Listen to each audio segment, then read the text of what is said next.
You're going places, kid. Or at least you would be if your keyboard didn't have a stupid wire attached to it. But I'll tell you what, I bought this whole whack of the top wireless keyboards on Amazon in the $30 range so you can be on your way and save a buck. We even whipped out the LagMeter from Goose Enterprises to see if the age-old advice of don't use a cheap wireless keyboard for gaming is even true anymore. Spoiler alert, it's not. So we have got some great gems in here. Are you getting bad video quality in your online meetings? Use Glasswire to instantly see what apps are wasting your bandwidth and block them. Get 25% off today using offer code Linus at the link below. So when you see me, I'll be in the sales section. Balling on a budget, balling on a budget. It's half price off a 2 for 1. Balling on a budget, balling on a budget. First up today is the Klim Chroma Wireless. Chroma means color, so this board's simulated RGB aesthetic, something I've taken to calling RG wannabe, should come as no surprise. It's just several different single color LED lights, and it's not very evenly lit, nor is it very bright, but for what it's worth, it's got 11 steps of brightness adjustments, which also affects the maximum brightness of its breathing effect, which is a rarity on budget boards. Weighing in at a mere 500 grams, it's got really, really bad deck flex and really mushy switches, similar in quality to a lot of the boards from our budget wired roundup, just, well, without the wire. It automatically goes to sleep after 1 minute of activity, which can actually be kind of annoying if you're trying to use it in the dark, but it should help the 1300 milliamp hour battery last about 2 days, if you're lucky, which is not very good. At least it comes with a USB Type-C charging cable, so nice. On the back, we've got the on-off switch, adjustable feet, drainage holes in case you do a little spilly, and a spot to store your dongle, now with magnets. Huh, how cool is that? Not enough to redeem it though, especially with the narrow enter key and middle of the road 39 millisecond input delay. So, what else we got? The Pictek F1. This one doesn't have a rechargeable battery, instead requiring a single AA that it doesn't come with, but the typing experience on this mechanical doesn't suck, other than the kind of springy, cheap sounding spacebar. And on top of that, it's got dedicated media keys and a battery indicator light. That's courteous of them. This puppy also comes with a mouse that features a soft touch rubber finish across the whole top and a separate on-off toggle for the mouse. And also for, actually, we have no idea what this second toggle does.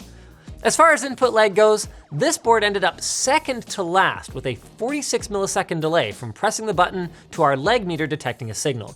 So I wouldn't recommend this one, at least for gaming. Next up is the Arteck HW192, an Amazon bestseller. Don't be alarmed by the thin box and flexible board though, because this thing actually isn't too bad to type on. In fact, it's pretty tactile. It's got large keys with large letters on them and a steel accent along the bottom to drive home its executive look. It's got an on-off switch on the front, very handy, as well as secondary media keys and a couple of bonus keys beside the indicator LEDs. Although I have to say the power LED, which blinks to indicate the battery level, and the charge status LED should probably just have been one light instead of two.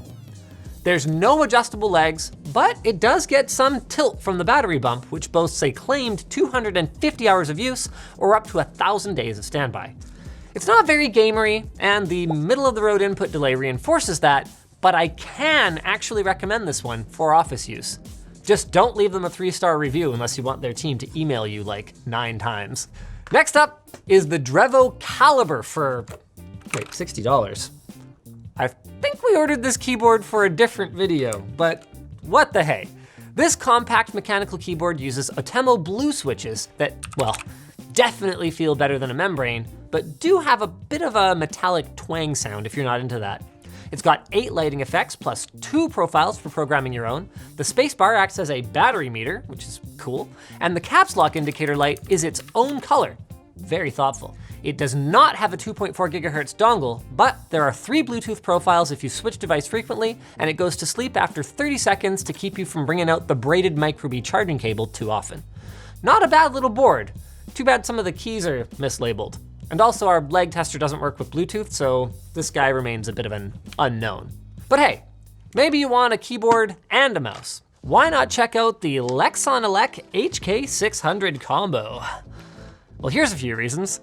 It's Mush City, the enter key is narrow, the angle of the keycaps makes them catch on your fingers, and while it does come with a mouse pad, it's like random. Like, what is this, like PUBG overstock mouse pad or something?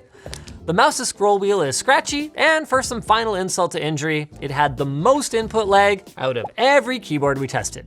Oh, and by the way, you're gonna need a couple of AA's to run this set, and it comes with 0, and there's no built-in charging ports whatsoever, so make sure you account for that. While we're at it, here's a couple more dishonorable mentions.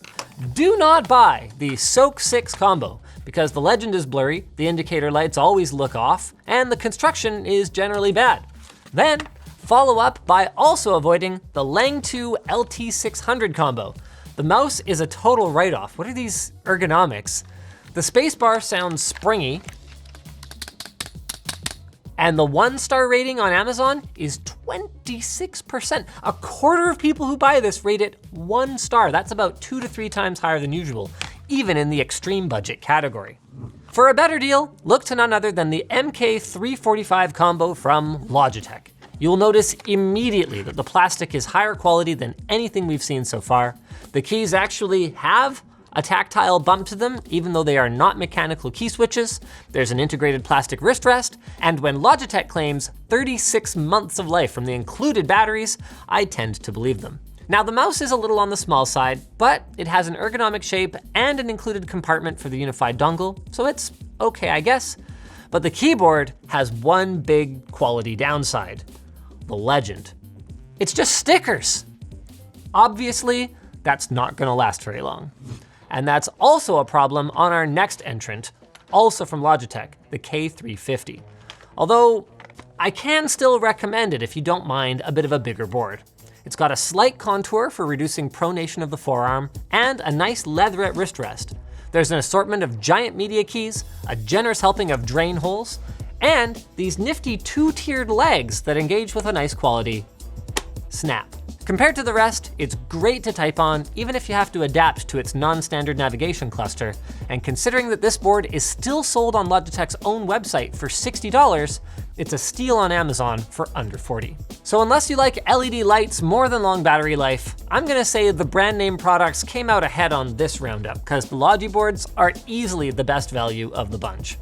As an added bonus, if you're looking to game on your cheap wireless keyboard, both of these Logitechs beat every other keyboard in our latency tests at around 21 milliseconds, which was within 2 milliseconds of our Control inexpensive wired keyboard.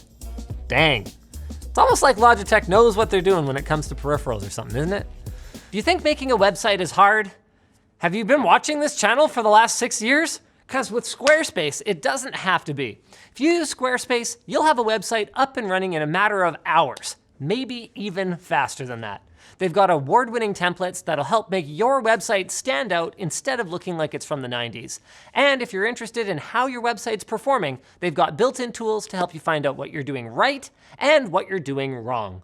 Both our Linus Media Group and LTX Expo websites were built quickly using Squarespace. And if you ever get stuck, like we have from time to time, they have a 24/7 support team that's ready to help you out via live chat or email. So go to squarespace.com/LTT and you can get 10% off today. If you guys enjoyed this video, maybe check out one of our previous budget roundups. They're lots of fun if you enjoy seeing some good value stuff and then some really bad stuff kind of get pooped on. I tell you what I call